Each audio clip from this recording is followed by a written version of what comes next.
La Factory. La Factory.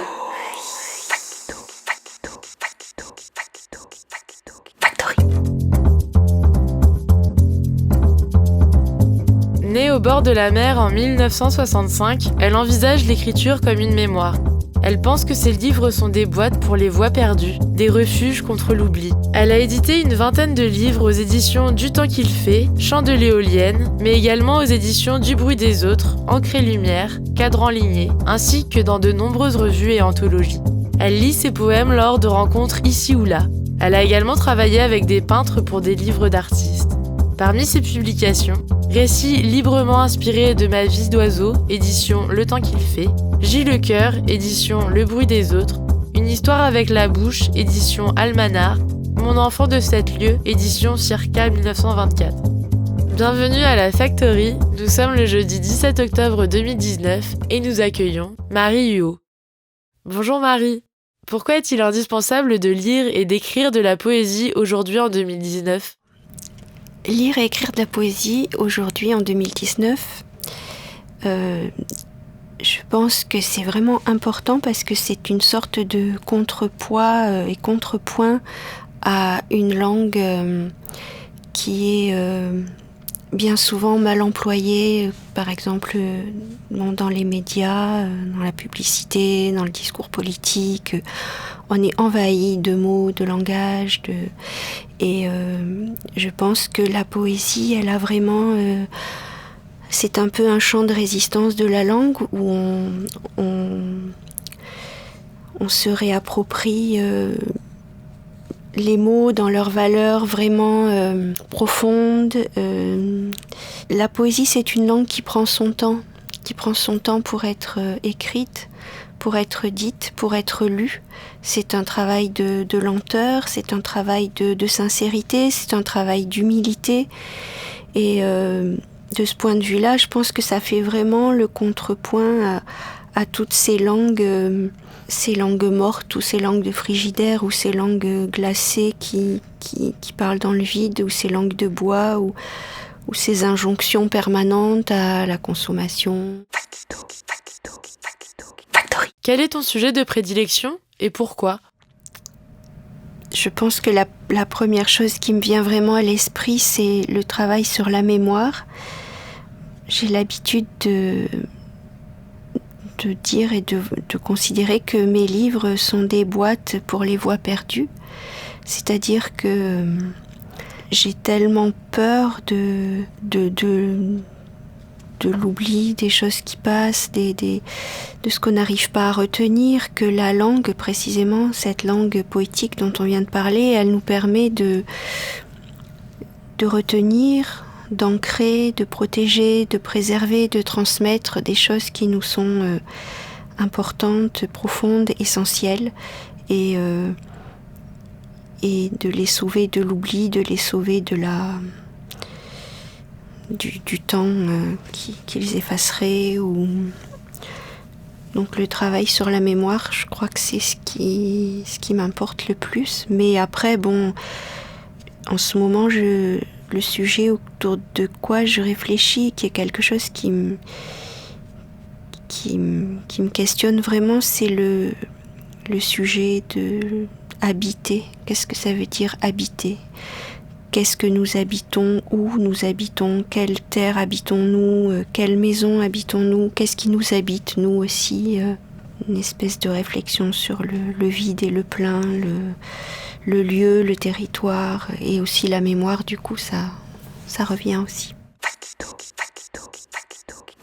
Aurais-tu une idée poétique qui apporterait quelque chose de positif au monde de demain ? J'ai envie de faire une réponse très courte et très simple, c'est pourquoi ne lirions-nous pas des livres de poésie ? Pourquoi ne ferions-nous pas lire plus de livres de poésie les uns aux autres, les uns et les autres, les uns avec les autres ? C'est ce qu'une réponse poétique. La réponse poétique, elle est dans la poésie. Voilà, par exemple, ce qu'on a fait, Alban et moi, dans cette résidence, nous écrire des lettres, réapprendre à s'écrire des lettres, par exemple, se réenvoyer des vraies lettres écrites à la main, envoyer des cartes postales, faire travailler les facteurs, faire travailler reprendre ce temps de... Enfin, oui, voilà, ça me vient comme ça en vous en parlant, mais reprendre le temps de la lettre, par exemple, je trouve que ça serait beau, parce qu'une lettre, c'est le contraire de ce qui va vite, et puis il y a tout un petit rituel, c'est-à-dire on choisit le papier, on écrit la lettre, on la plie, on la met dans une enveloppe, on choisit un joli timbre. Elle part dans une boîte, c'est magique, quand on y pense, on met une lettre dans une boîte et quelques jours après elle arrive dans une autre boîte où là elle est décachetée. La lettre permet aussi de dire des choses qu'on n'ose pas se dire peut-être facilement, de vive voix, et c'est tout ce temps de l'acheminement vers l'autre, de cette parole qui s'achemine vers l'autre, dans ce petit papier plié. Moi je trouve ça, ça serait beau et ça serait bien qu'on se réécrive des lettres. Factory. Retrouvez toutes les informations sur factory.fr. C'était La Voix de la Poésie avec Marie Huot.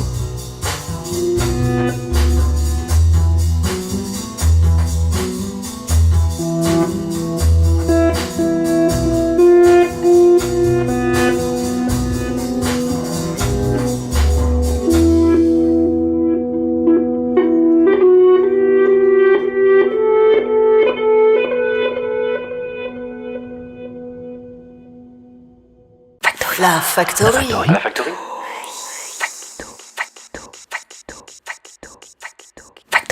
Et pour conclure cet entretien, voici quelques textes de Marie Huot. Je vais lire 2 ou 3 récits librement inspirés de ma vie d'oiseau. Textes que j'ai pas trop l'habitude de lire.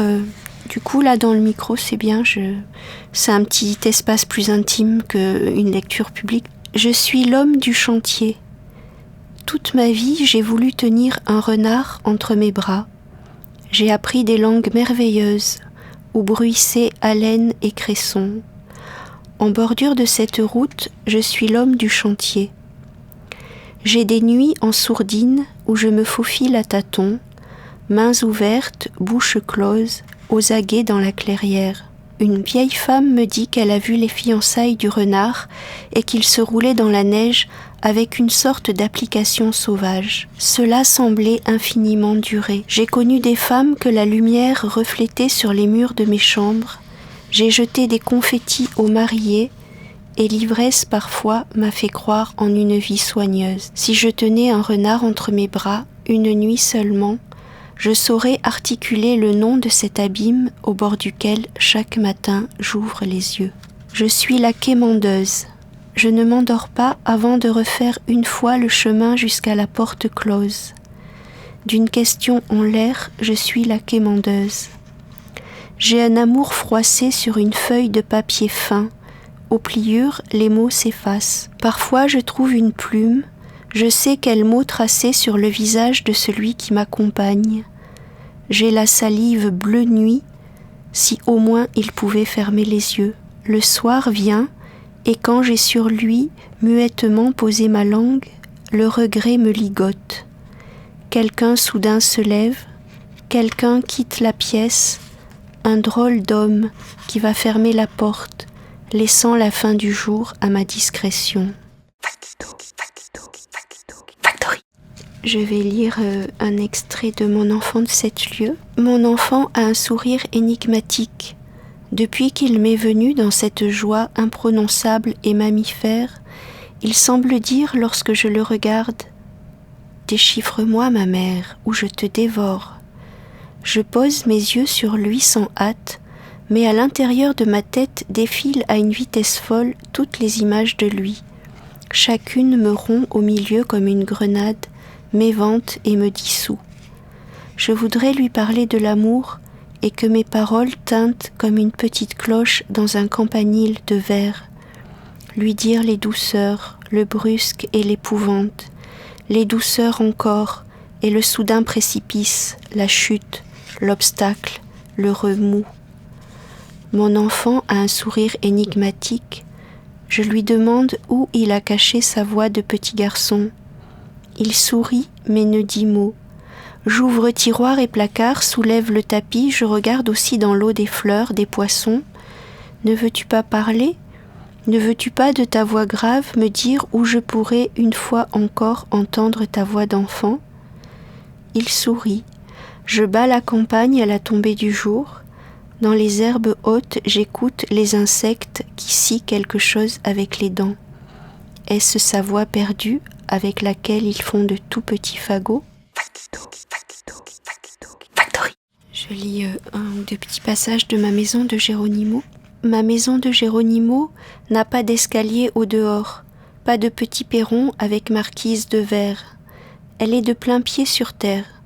Ce n'est pas comme moi, avec tout mon dedans rempli d'échelles, de marches hautes, de douves, et ce pont-levis au bord de ma bouche, dont le mécanisme s'érode lentement dans la salive.